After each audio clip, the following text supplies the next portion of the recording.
கர்த்தருடைய பரிசுத்த நாமத்திற்கு மகிமை உண்டாவதாக. ஒரு வசன தியானங்களை நாம் பார்ப்போம். மத்தேயு எழுதின சுவிசேஷ அதிகாரம் 12ஆம் அதிகாரம் 37வது வசனம் சொல்லுகிறது, ஏனெனில் உன் வார்த்தைகளினாலே நீதிமான் என்று தீர்க்கப்படுவாய், அல்லது உன் வார்த்தைகளினாலே குற்றவாளி என்று தீர்க்கப்படுவாய் என்றார். அப்போ ரெண்டு விசேஷங்களும் நம்முடைய வாயின் வார்த்தையிலிருந்து தான் வெளியே வருது. இப்போ நம்முடைய வாயின் வார்த்தை நம்மை சார்ந்ததா தேவனை சார்ந்ததா? அப்படி தேவனை சார்ந்த ஒரு வார்த்தையா இருக்கப்பட வேண்டுமானால் நாம் யாராக இருக்கப்பட்டால் நாம் தேவனுடைய வார்த்தையை சார்வோம். எபிரேயருக்கு எழுதின நிருபம் 11ஆம் அதிகாரம் 3வது வசனம் நமக்கு இப்படியாய் சொல்லுகிறது, விசுவாசத்தினாலே நாம் உலகங்கள் தேவனுடைய வார்த்தையினால் உண்டாக்கப்பட்டது என்று. இப்ப இங்க வேதம் தெளிவுபடுத்துது நமக்கு, உலகங்கள் யாவும் யாரால் அது உண்டாக்கப்பட்டது? தேவனால். எதை கொண்டு உண்டாக்கப்பட்டது? இங்கே வேதம் சொல்லுகிற அந்த வார்த்தை, அந்த விசுவாசத்தினாலே அந்த வார்த்தைகள் இங்கே தேவனால் உண்டாக்கப்பட்டது. சோ ஒன்னு நமக்கு வெரி இம்பார்ட்டன்ட், நீ விசுவாசிக்கிறாயா? அவ்வளவுதான். ஃபர்ஸ்ட் தேவனை விசுவாசிக்கிறாயா? இரண்டாவது அவருடைய வார்த்தைகள் தான் உலகங்களை, எது நீ இருக்கிற இந்த பூமி மாத்திரமல்ல, அண்ட சராசரமும் அவரால் அவருடைய வார்த்தையினால் உண்டாக்கப்பட்டது என்று நீ விசுவாசிப்பாயானால் உன் வார்த்தை நீதியாக வரும். அல்லது நம்முடைய வாழ்க்கையில ஒரு நெகட்டிவா பேசிக்கிட்டு இருக்கிறோம், ஒரு குறைகளை பேசிக்கிட்டு இருக்கிறோம், குற்றங்களை பேசிக் கொண்டிருக்கிறோம், அது தேவனுடைய விசுவாசத்தின் வார்த்தையா? இல்லை, அது பிசாசுக்குரிய அவனுடைய கை கிரியைகள். அப்போ நம்ம வாழ்வுல மேக்சிமம் ஒரு நெகட்டிவ் தாட்டுக்கே நம்மளை இடம் கொடுத்துடக்கூடாது. இந்த சிந்தை அது ஒரு அஸ்திவார கல். இந்த அஸ்திவாரம் நமக்குள் சிந்தை சரியில்லைன்னா உள்ளத்திலிருந்து விசுவாசம் எழும்பாது, உள்ளத்திலிருந்து தேவனை குறித்து எழும்பாது, உள்ளத்திலிருந்து வார்த்தைகளினால தேவன் உலகங்களை சிருஷ்டித்தார் என்கிற விசுவாசம் வளராது. எப்போ விசுவாசம் வளர்ந்தோ அந்த வார்த்தையை நாம் ஆராய ஆரம்பிப்போம். எந்த உலகங்களை தேவன் சிருஷ்டித்தார், எந்த உலகத்துல எப்படிப்பட்ட சிருஷ்டிப்பு இருக்கு, அந்த சிருஷ்டிப்புல நானும் ஒரு சிருஷ்டிப்பு, இந்த ஆண்டுல என்னை தேவன் விசேஷமாய் பயன்படுத்துவார் என்கிற விசுவாசம் உனக்குள்ள வளர வளர வளர நம்முடைய வார்த்தை நீதிமானுக்கு உண்டான வார்த்தைகளா அது வெளியே வரும். இப்போ இந்த எபிரேயர் 11:3 சொல்லுகிறது, இவ்விதமாய் காணப்படுகிறவைகள் தோன்றப்படுபவர்களால் உண்டாக்கவில்லை என்றும் அறிந்திருக்கிறோம். அப்போ உதாரணமா இந்த செல்போன் இருக்கு, இந்த செல்போன் டைரக்டா உருவாகல.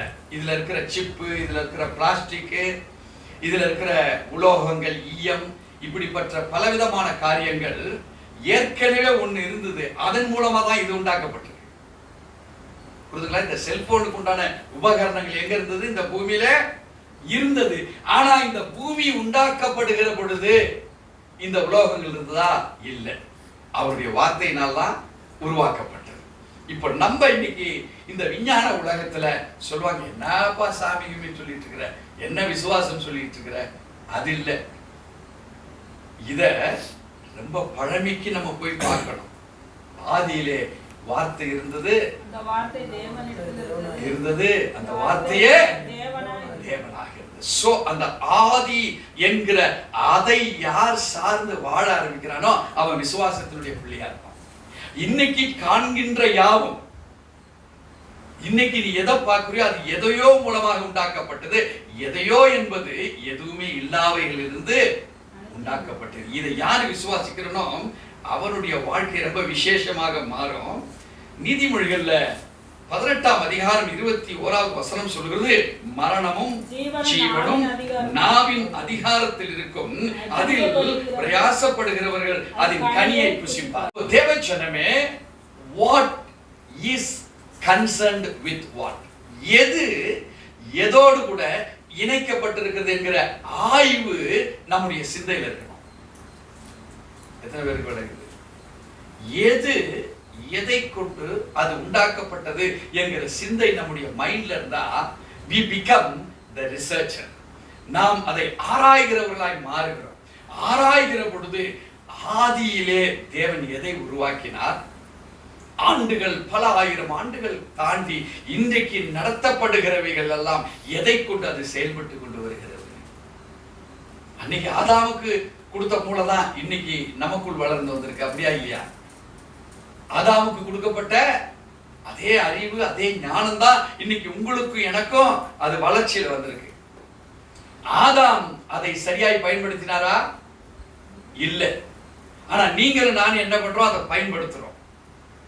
பயன்படுத்துகிற நாமே நம்முடைய நாவின் அதிகாரத்துல மரணத்துக்குரியதை நாம் செயல்படுத்துகிறோமா அல்லது ஜீவனுக்குரியதை நாம் செயல்படுத்துகிறோமா அப்படின்னு ஒரு கேள்வியை கேட்டீங்கன்னா, இங்க ஆண்டவர் 2வது பகுதியில பதில் சொல்லுகிறார். அதில் பிரியப்படுகிறவர்கள் அதன் கனியை புசிப்பார்கள். தேவ ஜனமே, God has given the spirit of discerning நம்மளுக்குள்ள. நீ நல்லவனா இருக்குது, கெட்டவனா இருக்குது, அன்னையின் வளர்ப்பிலே என்று சொல்லி நாம் பழமொழிகளை பார்க்கிறோம். இங்க நமக்கு அன்னையோ தகப்பனோ தேவனுடைய வார்த்தை. ஹல்லேலூயா. இந்த வார்த்தையில யார் பிரியப்படுகிறார்? Who is dependent upon the word of the God? Who is eager upon the word of God? அந்த வார்த்தையின் மேல் யார் பிரயாசப்படுகிறார்களோ அவர்கள் ஜீவனை பார்க்க முடியும். எழுதி வச்சீங்க, இந்த வார்த்தையில விசுவாசிக்கிறவனுக்கு அவ்வளவு ஈஸியா மரணம் வராது. ஆனா பிசாசு சோதிக்க வருவான். ஏன்னா நீங்க விசுவாசத்துல போறீங்க, அவனுக்கு தேவை உங்க விசுவாசத்தை விட்டு உங்களை குலைக்கும்.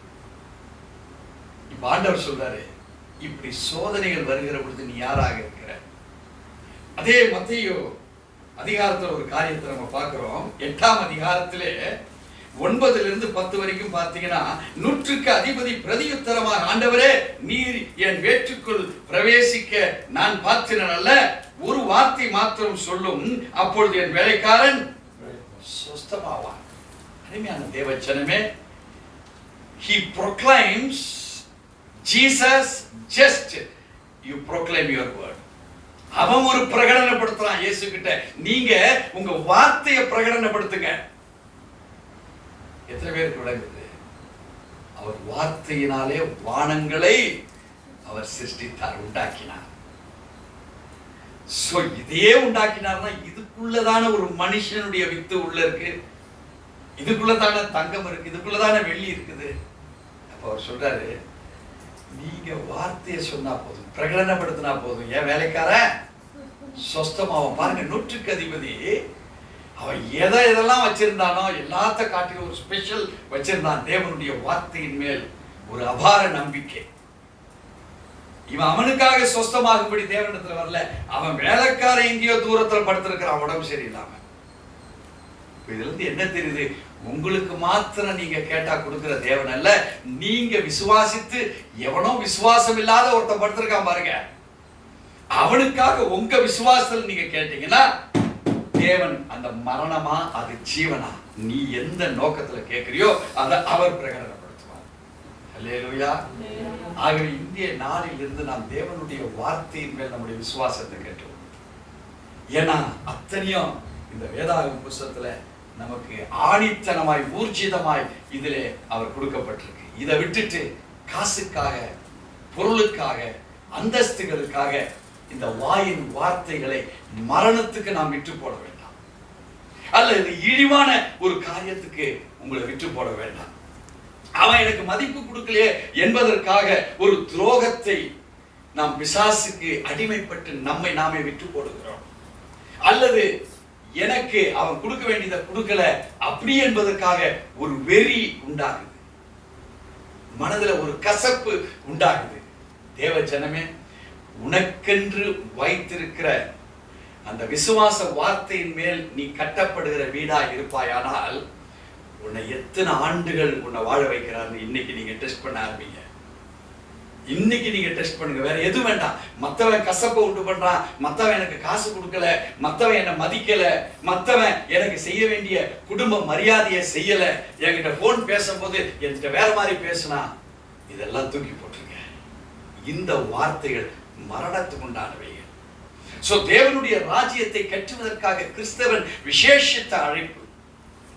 அவருடைய மகிமையினாலும் காருண்யத்தினாலும் நம்மளை அழைத்திருக்கிறார். 2 பேதுரு 1:3 அதைத்தான் சொல்லுகிறது. சோ அவருடைய திவ்ய வல்லமையானது உங்களை எதற்காக கொடுக்கப்பட்டிருக்கு? உங்களுக்கு எனக்கு அந்த வல்லமை to trust upon the word what God proclaimed for the creation. உருவாக்கப்படுவதற்கு தேவன் எந்த வார்த்தையை பயன்படுத்தினாரோ அந்த வார்த்தையை இந்த வேதாகம புத்தகத்திலிருந்து நீங்க பயன்படுத்த ஆரம்பிங்க. உங்க லைஃப் மாறுதா மாறலையே நீங்களே பதில் கேட்கலாம். இன்னைக்கு செயல்படுங்களேன். For every action there is equal and opposite reaction. Newton's 3rd law சொல்லுது.